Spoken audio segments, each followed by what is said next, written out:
tragic. Oh, go on, say it, Kate. Picking over the carcass, that's what you think I'm doing. Listen, honey. None of this has been about money. Now is not the time. Johnny.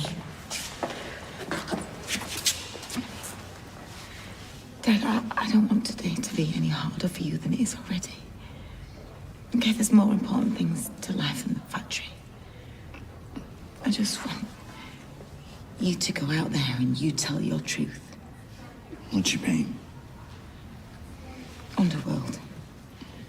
You know, it was ours. We built and rebuilt it together, and that's all I was fighting for, the memory. That, and it was something to do, you know, instructing the solicitor and getting angry. I suppose it was easier than sitting with the emptiness.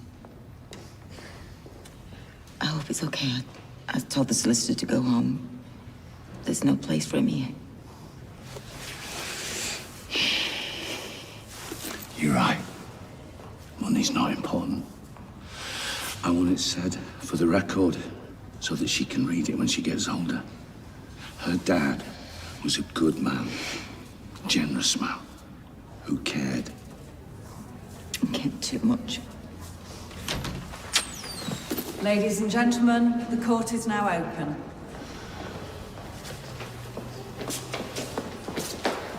The purpose of this inquest is to answer 4 questions. Who died?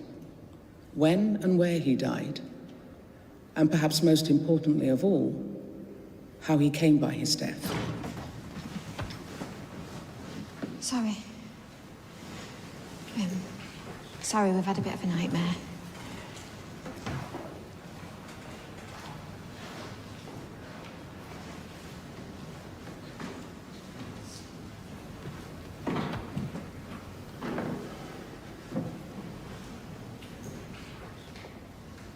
The court will now hear from Aiden's father, John Connor. Hey, I'm in it. We don't have to do this. Just say the word and we'll get out of here. Take the New Testament in your hand and read the oath, please. I swear by Almighty God that the evidence... Adam, do you want me to take her out? No, she's fine. Well, she's clearly not. Mr. Connor, I'm sorry to have to take you through the sad events of your son's death. You were unfortunate enough to find him. It's burnt on my memory. I don't think it will ever fade. The time was 8:55 a.m. He was late for work. I went to chase him up. I called him lazy, feckless, you name it. I had no idea. Aiden had given you no cause to fear for his well-being. He had the world at his feet. Or so I thought. Looking back now, there were signs that he was unsettled. He'd been put in charge of the factory. It was a massive vote of confidence, and he took his responsibilities very seriously. People's lives, livelihoods in his hands. He'd moved back into his own flat. It wasn't until I went there that morning that I realized he'd never unpacked, not properly. Tell us what happened when you went into the flat.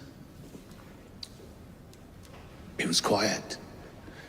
He was always one of them that had the telly blasting or music blaring on his phone.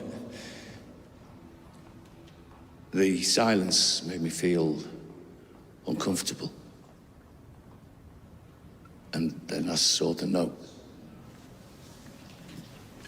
Telling you not to go into the bathroom, but to call the police. He was trying to protect us. Did you call the police? I went into the bathroom. I moved him. He was a big lad. He's way bigger than me. But I couldn't stand the thought of anyone else seeing him like that. My son. Just leave it. No, it's not right. Take your time. Hey, just let me take her.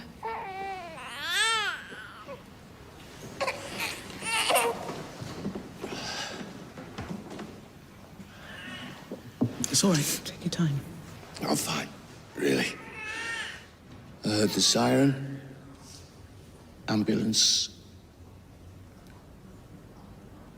I knew he was gone. But there's a part of me trying to kid myself that there was some way back, some miracle. Even if he'd been brain damaged. I'd have taken it, I'd have had that. Rather than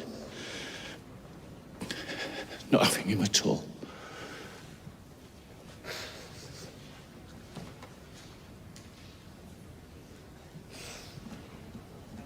I'd rented a cottage in Cheshire, and I thought that nobody knew about it, so I was a bit surprised when I answered the door. You were estranged? Yeah, we were engaged, but we split up. It was wrongdoings on both sides. Is that what she calls it? How did Aiden seem? Calm. I thought he'd come to start a fight, but he just seemed really relaxed. Generous. Like he was ready to let me go. Did his calmness alarm you? No. It makes me sound so stupid now, doesn't it? How couldn't I have known? But he just seemed like he'd made sense of it all.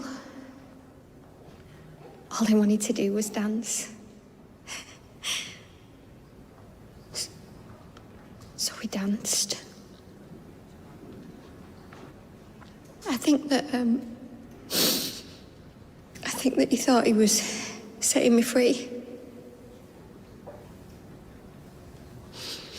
Which only made me love him even more.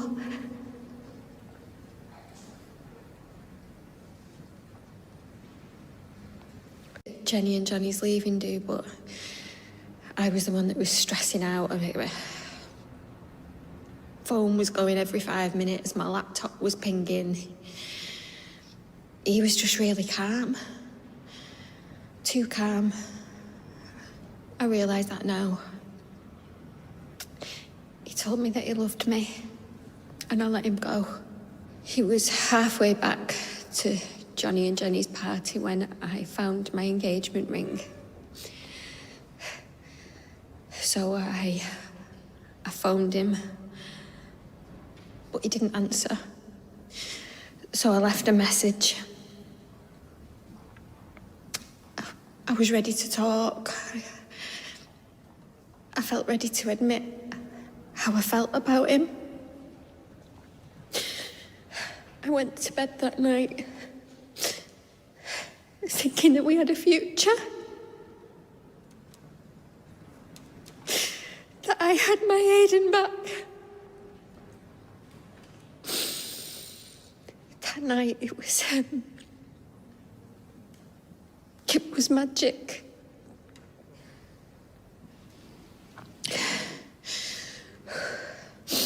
I don't know if he ever played the message. Maybe he did. Maybe his mind was too messed up by then. Maybe he'd already wrote his note. By the time that I went looking for him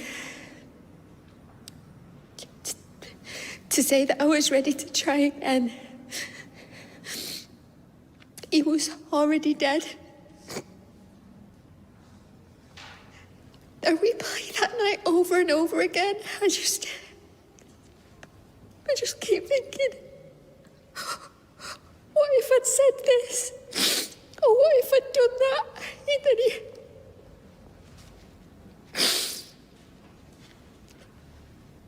because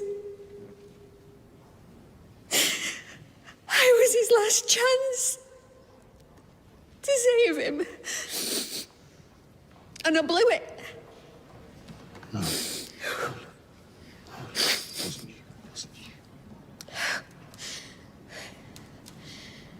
the world was a better place with Aiden in it. He just didn't know it. And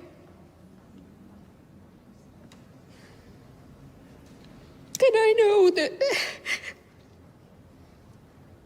know that people think that I used him. But I loved him so much. I loved him with all my heart.